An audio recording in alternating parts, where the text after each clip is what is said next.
Philippot? Absolument pas. Déjà, j'avais senti le président très mal à l'aise au moment où il prononçait ce discours qui a été reporté quand même pendant plusieurs années. Aujourd'hui, quel est le problème?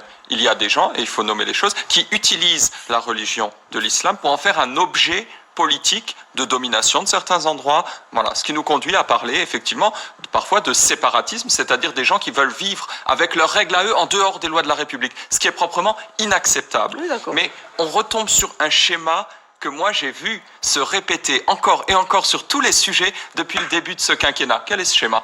Emmanuel Macron, d'un coup, en réaction à l'actualité ou pas, prononce un discours avec des mots qui peuvent apparaître forts et avec lesquels les gens se disent « Ah oui, il a compris l'enjeu des problèmes, la gravité de la situation ».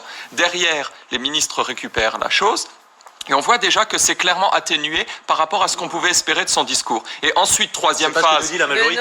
Attendez, moi je vous parle de mon expérience de parlementaire de 3 ans, et on a du recul, on a du recul quand même sur un certain nombre de textes et sur un certain nombre de sujets, où quand même la dissymétrie entre les discours et les actes a été plus que très importante. Et quand ça arrivera à l'Assemblée nationale, eh bien le texte sera complètement déshabillé. Il n'y aura aucune réponse concrète aux problématiques.